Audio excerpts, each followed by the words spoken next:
안녕하세요. 올거나이즈의 이창수입니다. 이게 제가 오늘 말씀드릴 세 가지 아젠다인데요. 첫 번째는 또다시 제일 많이 듣는 질문이긴 해요. 왜? 왜 다시 창업을 했냐인데 사실 이거는 제가 어떤 무드에 있냐에 따라서 좀 답이 많이 달라지긴 하거든요. 네. 근데 제일 여러분에게 전달할 수 있을 만한 건전한 내용들 위주로 일단 정리를 했고요. 제일 마지막에 말씀드리겠습니다. 두 번째 글로벌. 첫 번째 회사도 글로벌한 회사였고요. 한국에서 했고 일본에서 잘 됐고 미국에 인수된 회사였고요. 첫 번째 회사가. 두 번째 회사는 미국에서 창업을 해서 한국에 지사를 내고 일본에 지사를 내고 지금 한국, 미국, 일본에서 돈을 벌고 있습니다. 저는 시작부터 글로벌하게 하는 게 대단히 중요하다고 생각하는 사람이고요. 이제 뭐 장단점은 있겠지만 저는 어떻게 했고 왜 그렇게 하고 있고 이런 말씀드리겠습니다. 마지막 제일 중요한 기술 기업인데요. 이제 오늘 TMS 세션이니까 사실 뭐가 기술 기업이지? 요즘 같은 IT, AI 시대에 기술이 안 들어간 회사가 어디 있지? 다들 데이터베이스만 넣으면 빅데이터라고 하고 룰베이스 조금만 넣으면 다 AI라고 하는 세상인데 기술이 안 들어간 회사가 어디 있지? 그런 생각 많이 하거든요. 그래서 제가 지난번에 했던 회사에 대한 구체적인 설명도 드리겠지만 사실 신문 기사에 나오는 무슨 빅데이터 기업, AI 기업에 대해서는 사실 한 반은 거르고 들어야 된다고 생각을 하지만 사실 회사를 딱 시작할 때 그때의 코어의 기술이 있으면 그 기술을 가지고 시장에 어떻게 들어갈 것이며 글로벌하게 어떻게 성공을 시킬 것이며 이런 거에 대해서는 매일매일의 일상에서 느끼고 배우는 게 되게 많다고 생각을 합니다. 거기에 대해서 말씀을 드리겠습니다. 네, 이제 소개를 드리기 위해서 지난번 회사부터 말씀을 드릴게요. 지난번 회사는 2013년 1월부터 시작을 했어요. 이제 회사 이름은 파이브락스입니다. 보시면은 돌멩이가 5개 있고요. 파이브락스. 이거 뭐 오락이잖아요. 오락. 그래서 한국의 게임 회사들이 고객이었어요. 그래서 파이브락스로 지었고요. 이렇게 지은 이유는 저희가 항상 엔지니어 중심의 회사였어요. 지난번 회사도 그렇고 지금 회사도 그렇고. 이제 그러면 엔지니어 중심의 회사는 제일 어려운 게 뭐냐면 코드에 프로그램 할 때 변수명 정하기, 뭐 모듈명 정하기, 서비스명 정하기, 회사 이름 정하기. 이게 제일 어려워요. 모여가지고 막 얘기하면 또 막 누가 논리적으로 막 반박을 해요. 아유 또 갔다가 다음 날 다시 자 투표합시다 뭐 이런 거 했다. 근데 그렇게 저희가 몇 번 피봇을 한 다음에 파이브락스여가지고 그 과정이 너무 싫은 거예요. 그래서 됐고 그냥 게임 회사들이 고객이니까 파이브락스야. 그러면 또 좋은 게 어디 무슨 부스 같은 거 내면 이름 쭉 나오잖아요. 그럼 저는 무조건 숫자나 A나 이렇게 시작하는 게 좋거든요. 앞에 나오니까. 이게 받으면 누가 뭐 10페이지, 15페이지 안 읽잖아요. 1페이지 딱 보니까 1페이지 나올 수 있게. 그래서 파이브락스였고요. 이 사업은 2013년 1월에 시작을 했습니다. 그리고 이제 2013년 8월에 이제 일본의 유명 VC인 글로벌 브레인에서 저희가 투자를 받습니다. 2014년 1월 1년이 딱 지났을 때는 한국과 일본의 웬만한 게임 회사들, 웬만한 모바일 게임 회사들은 다 저희 걸 쓰고 있었어요. 웬만큼 좋은 회사들, 그러니까 저희 거 안 쓰면은 웬만큼 좋은 회사가 아니었던 거고요. 2014년 8월에 미국에 있는 탭조이라는 회사에 저희가 인수가 됩니다. 탭조이라는 회사 인수가 되고 최근에 되게 좋은 소식이 있었잖아요. AI 기업인 수아랩이 미국의 코그넥스라는 데 이제 2천억에 인수가 됐는데 저희가 이제 인수가 되고 나서 뭐 얼마에 인수가 됐네 이런 기사가 나오고 이제 인터뷰를 하면서도 많이 물어보셨어요. 왜 파이브락스 이후에 이렇게 글로벌하게 인수되는 기업은 나오지 않을까 뭐 이런 것들 많이 물어보셨는데 이제 오늘 쭉 논의를 드리면서 뭐 그런 부분에 대한 것도 좀 얘기가 되지 않을까 싶습니다. 그래서 인수가 되고 2015년에 이제 미국으로 건너가게 됩니다. 실리콘밸리에 건너가서 2015년부터 2017년까지 있었고요. 사실 락은 2년이었는데 미국 회사에 가서 이제 SVP로 제가 일을 했는데 생각보다 너무 재밌는 거예요. 그러니까 제가 미국에서 공부를 한 적도 없고 미국에 심지어 인턴을 해본 적도 없고 뭐 말단 직원으로도 일을 해본 적이 없는데 이제 갑자기 SVP가 돼서 이렇게 다양한 국적의 사람들을 다 모아놓고 뭐 타운홀 하면 이제 대표가 와서 얘기하지만 이제 그 밑에 SVP 이런 사람들이 또 가서 뭐 전략이나 이런 것들 얘기를 하거든요. 그래서 이제 그런 거 발표하고 뭐 질문 듣고 뭐 이런 거 하는 게 되게 재밌더라고요. 그래서 지금 이제 제가 15년에 미국에 갔고 지금 2019년이니까 뭐 4년 넘게 사실 미국에 있으면서 실리콘밸리에서 일을 하면서 많이들 물어보세요. 뭐 한국과 차이가 어떤지, 뭐 스타트업 환경은 어떤지. 되게 좋은 점, 나쁜 점 뭐 여러 가지 있는 것 같은데 아직은 더 배워야 되는 좀 단편적인 인상들이 많이 있는데요. 이제 딱 한 가지 제일 좋다고 할 만한 거는 아까 엄수원 대표님도 말씀을 해주셨는데 다양성인 것 같습니다. 다양성. 한국이 절대적으로 부족한 거, 실리콘밸리가 절대적으로 우수한 거는 저는 다양성이라고 생각을 해요. 근데 그 다양성이 하루 이틀 일주일 한 달 일하거나 뭐 잠깐 몇 달 갔다 온 걸로는 사실 보이지 않거든요. 그러니까 오히려 되게 한국보다 엄청 느리고 뭔가 같이 일하다 보면 특히 미국 엔지니어들은 뭐가 제일 강하냐면 이게 왜 안 되는지를 변명이지만 정말 그럴듯한 이유를 들어서 얘기를 잘해요. 되게 듣다 보면 모든 게 매니지먼트의 책임이고 뭐 리소스를 잘못 줬고 팀 구조가 안 좋고 그래요. 똑같은 일을 아시안계 엔지니어가 하거나 한국 팀 해주면 바로바로 끝나는 일인데 그 일을 미국 팀 해주면 안 끝나는데 들어보면 그 팀이 잘못이 아니에요. 이런 거는 돌아서 생각해 보면 당했는데 이거 네 그래서 그래서 대부분 한국 사람들은 그 또 원인을 자기한테 찾기 때문에 이건 내 영어가 문제야. 영어를 더 잘해야지. 내가 영어만 잘했어도 이런 수모를 겪지 않는데라고 생각을 하지만 어쨌든 제일 큰 거는 다양성이고 그게 이제 특히 뭔가 이렇게 어떻게 해야 될지 모르는 상황이 계속 있거든요. 스타트업에서는. 그러니까 뭐 전략 결정을 내릴 때 이거 이렇게 바꿀 거냐 말 거냐, 뭐 이런 제품으로 낼 거냐 말 거냐, 이 고객의 이 요구사항을 받아들일 거냐 말 거냐에 대해서 되게 같은 생각을 하는 같은 머리를 가진 사람들만 있으면 되게 비슷하게 결정이 항상 나요. 근데 다양한 배경의 사람들이 있으면 이게 정말 생각하지 못했던 거에 대해서 이제 많이 의견을 내게 되죠. 자, 그럼 이제 두 번째 지금 하고 있는 회사입니다. 지금 하고 있는 회사는 Organize라는 회사고요. 저 Organize라는 회사는 자연어 인식 AI를 기업들에게 제공하는 일을 하고 있습니다. 네, 보시면은 Organize는 왜 Organize냐? 이 결국은 회사를 왜 만들었고 이 회사로 뭘 하고 싶고 그러니까 이 회사 저와 저의 팀이 정말 고생해서 하고 있는 이 회사를 통해서 이 지구상의 인류에게 어떤 기여를 하고 싶냐, 어떤 점을 남기고 싶냐. 그러니까 사실 다 이름에 반영되는 거라고 생각을 하고요. Organize는 보시면 기업 내에 있는 모든 데이터, 텍스트 데이터, 워크플로우 이런 거를 저희가 깡그리 조직화하겠어, Organize 하겠어. All 플러스 Organize라서 Organize입니다. 그런 비전으로 세워진 회사고요. 이제 무슨 문제를 풀고 있냐? 기술 기업이라는 거가 그러니까 우리가 무슨 기술을 가지고 있냐는 사실 안 중요하다고 생각을 해요. 그 기술로 무슨 문제를 푸는데 그 무슨 문제를 푸는 데에 대해서 어떤 고객이 너의 기술로 무슨 문제를 해결했는데가 제일 중요하다고 생각을 하고요. 아무리 좋은 기술이 있어도 아무도 안 쓰면 그냥 팀 안에서만 얘기하는 거잖아요. 고객이 없고 시장이 없는 기술은 뭐 사실 기술이라고 붙일 필요 없이 엔지니어의 놀이고요. 그거는 뭐 동아리로 하면 되는 거고 과외 활동을 하면 되는 거고 회사로 할 건 아니라고 생각합니다. 회사로 했으면 그 기술을 가지고 고객의 문제를 풀어야죠. 근데 이제 이 장표 잠깐 말씀드리기 전에 다시 파이브락스 그럼 그 무슨 기술이었냐를 가지고 말씀을 드려보면 그래서 기술 기업이면 기술이 있잖아요. 근데 그 기술이 그냥 정말 블락 쌓듯이 아무나 다 할 수 있는 거면 사실 또 기술 기업이 아니잖아요. 그러니까 뭔가 엔지니어링이 들어가서 어려운 문제를 해결해야 그 기술 기업인데 그렇기 때문에 저희 같은 경우는 저희가 계속 B2B를 하고 있는데 고객사들도 다 리소스를 써서 개발을 해요. 뭔가 만들어요. 왜냐하면 중요한 기술이니까. 근데 저희 고객사가 자체 개발하는 기술보다 당연히 좋아야 저희 걸 돈을 내고 쓸 거잖아요. 확연히 좋은 포인트, 차별화되는 포인트가 있어야 되거든요. 그래서 파이브락스 때는 저희가 모바일 게임의 분석인데 모바일 게임이 뭐 하루에 이제 DAU가 막 몇백만 명씩 나는 게임이 많다 보니 그 게임에서 쏟아진 데이터가 예를 들면 뭐 레벨 1에 갔습니다. 레벨 2에 갔습니다. 이 아이템을 샀습니다. 아이템을 환불했습니다. 이런 데이터가 로그가 하루에 10억 개 이상씩 쌓여요. 그럼 그 10억 개의 로그를 뭐 하두비 됐건 이제 그런 빅데이터 한 대 올려놓고 거기서 오늘 하루 레벨 1 유저의 뭐 유니크 유저 수는 몇 명이지? 오늘 하루 이 아이템 A를 샀던 사람들의 리텐션은 어떻게 되지? 아이템 A를 산 사람이 아이템 C를 사고 했을 때 그 유니크 유저의 교집합은 몇 명이지?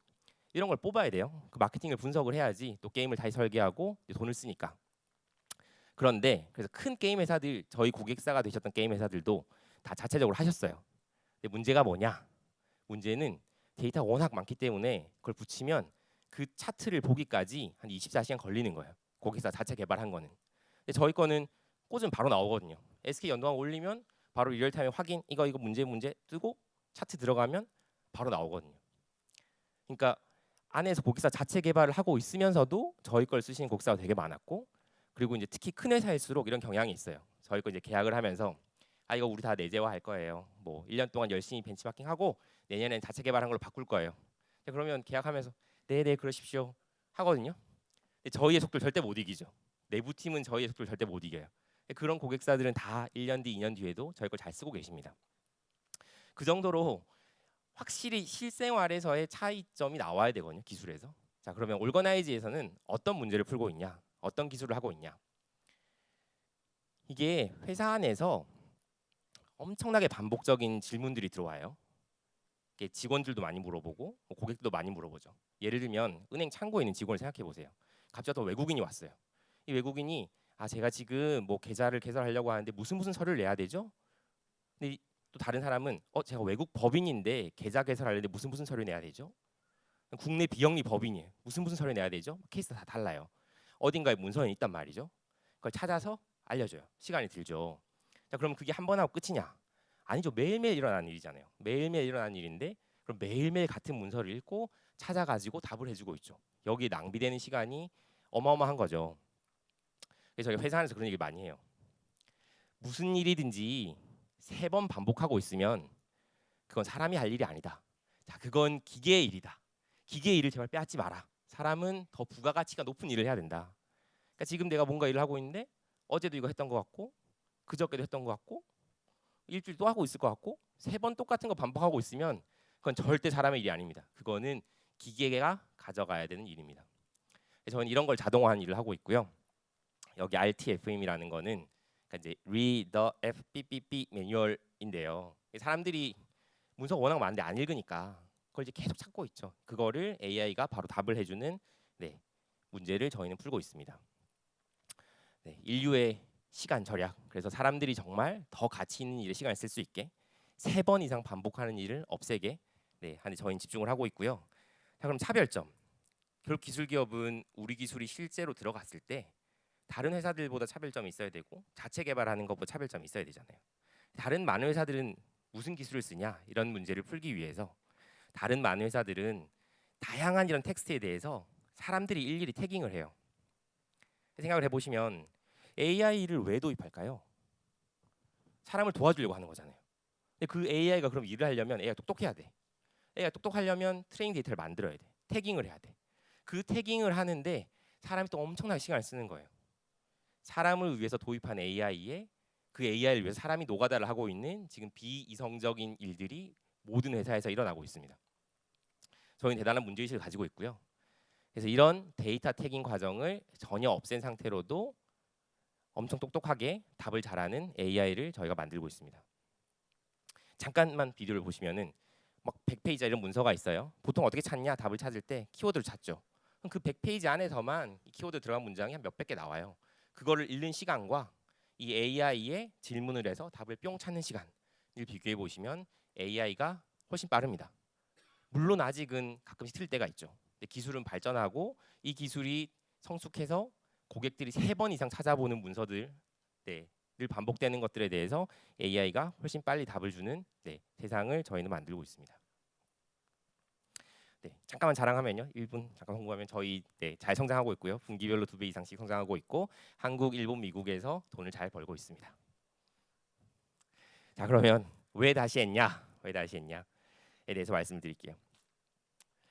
이게 2013년 1월에 파이브락스 말씀드렸는데 사실 2013년 1월이 아니고요. 피봇한 회사거든요.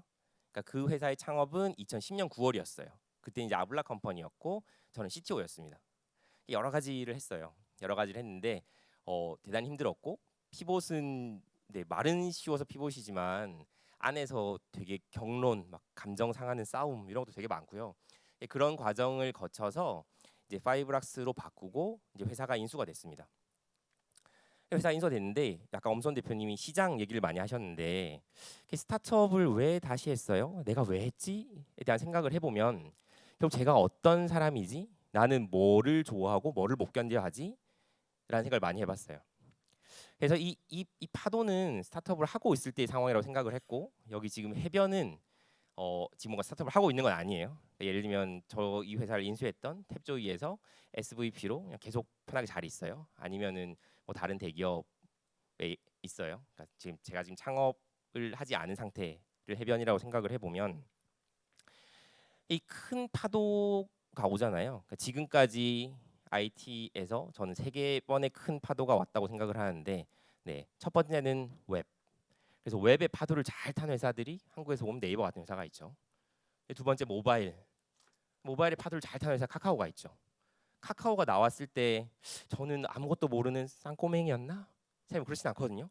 저도 그때 스타트업도 하고 있었고 개발도 할 수 있었고 뭔가 비즈니스 분석도 하고 있었는데 그렇게 큰 파도가 오는데 왜 나는 저걸 못 봤지? 그러니까 카카오에 들어가야지 보다 그 파도가 오는 순간에 내가 눈 또렷이 뜨고 보고 있었는데 왜 나는 못 봤지? 아, 내 그릇이 작구나. 공부를 더 해야겠구나. 이런 생각이 들죠. 지금 3번째 엄청 큰 파도가 오고 있다고 생각을 하고 있어요. 그 파도가 AI의 파도라고 생각합니다. 이게 앞에 첫 번째 파도, 두 번째 파도를 다 집어삼켜 버릴 만큼의 훨씬 큰 파도라고 생각을 해요. 이 파도가 기업이 경영 활동을 하는 모든 프로세스를 바꾸고 기업이 물건을 파는 모든 프로세스를 바꾸고 사람이 물건을 사고 커뮤니케이션하는 모든 것을 바꿀 거라고 생각하고 있어요. 이 파도가 오고 있는데 마침 그때 제가 회사를 팔고 여기 누워 있었던 거죠. 네. 즐겁게 햇볕을 맞으면서 생각을 하는 거예요. 야, 두 번째 모바일 파도에서 좀 작은 파도를 탄 거죠. 모바일 파도가 올 때 모바일 게임사가 많이 생겼고 모바일 게임사가 많이 생길 때 분석이 필요한데 딱 맞게 분석을 만들었고 그게 바로바로 잘 되니까 회사가 인수가 된 거잖아요.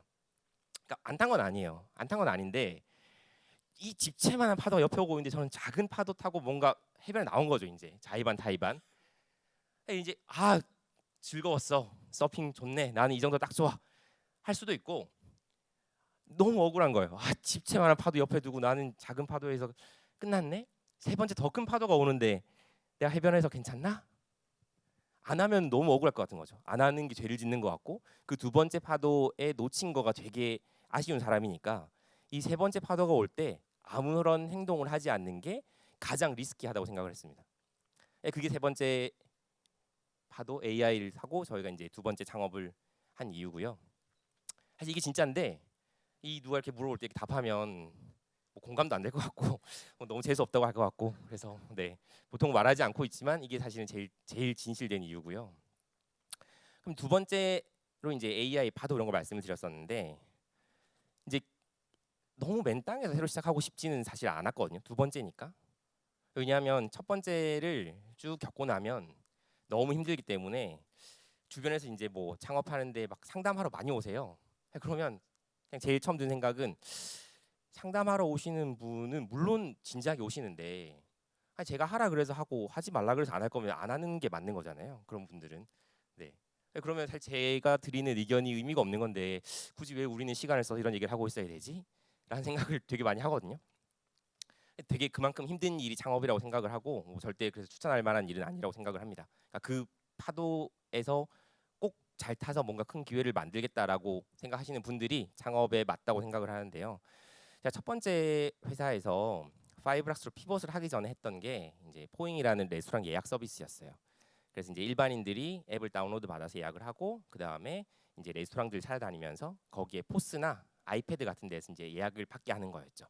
그렇게 투사이드 마켓으로 이제 그걸 했는데 레스토랑 사장님들을 만나고 얘기를 하는 게 너무 힘든 거예요. 엄청 좋은 걸 만들었는데 아무도 그걸 몰라주시는 거예요. 그래서 그 좌절의 좌절을 겪다가 파이브락스로 바꿨는데 게임사 대표님을 만났는데 제가 말도 안 했는데 막 이런 거 어떻게 했어요? 막 이런 유니크 이런 뭐 수십억 개의 데이터에서 이 데이터가 안 빠지고 유니크 어떻게 계산했어요? 너무 감탄하시고 저를 너무 이제 대단하게 생각해 주시는 거죠. 그러면 매일매일 똑같이 힘들게 일하는데 제가 되게 인정받는 고객과 일을 할 때와 아무리 얘기해도 말이 안 통하는 고객과 일을 할 때 행복감이 너무 다르더라고요. 그래서 어차피 고생하고 일해야 되는데 이왕이면 우쭈쭈 우쭈쭈 해주는 데서 하는 게 좋잖아요. 네, 그래서 저는 그게 저한테는 엔터프라이즈입니다. 그래서 큰 고객사들이 이미 깊은 기술과 무슨 문제가 있는지 잘 알고 있는 상태에서 오 이걸 어떻게 하셨어요? 에 감탄할 수 있는 고객. 네, 그런 고객 같이 일하는 게 너무 좋고요. 그리고 파이브락스도 데이터였고 뭐 데이터 AI고 네, 올거나이즈 왜 AI의 그 파도를 꼭 타야 되는지 제가 많이 말씀을 드렸고 세 번째 글로벌인데요. 네, 글로벌은 파이브락스도 데이 원부터는 아니지만 네, 한 3개월 때부터 바로 한국, 일본에 시작을 했고 올거나이즈는 바로 한미일에서 하고 있습니다. 그래서 저희도 이제 공용 언어는 영어고 네, 근데 뭐 한 70%는 아직까지는 한국 인물들이 제일 많으세요. 이제 글로벌에 대해서도 말씀을 드리고 싶은 게 많이 있는데 조금 시간 관계상 자 그럼 기술 기업 자 투자를 받으러 다닐 때 그러니까 저희가 지금까지 5 밀리언 투자를 받았고 올해 한 4월에 이제 시리즈 A를 마무리를 했습니다. 이제 그러면 많은 투자자분들이 물어보세요. 아 AI 회사네요. AI 박사 몇 명이에요? 저 AI 박사 없는데요. 제가 석사 때 자연어 처리를 전공하긴 했지만 저희는 박사는 없는데요. 아, 특허 몇 개나 쓰셨어요? 저 특허 안 썼는데 아직까지. 논문 뭐 있어요? 논문 읽기도 바쁜데 지금 쓸 시간이 이런 상황이었던 거죠. 근데 저는 이게 전혀 기술 기업을 정의한다고 생각하지 않아요. 왜냐하면 박사 특허 논문 다 안에서 하는 얘기거든요. 박사 특허 논문 아무리 많이 많아도 못 팔면 꽝이에요, 꽝. 못 팔고 시장이 원하지 않으면 그냥 동아리라고 생각을 합니다. 결국은 우리의 기술이 고객의 문제를 해결해야 됩니다. 그럼 회사를 만들 때 무슨 문제를 해결하는 회사야? 이렇게 그렇게 생고생을 해가지고 인류에 무슨 의미를 남기고 싶은데에 대해서 네, 답을 할 수 있어야 된다고 생각을 하고요. 네, 이상 올거나이즈였습니다. 감사합니다.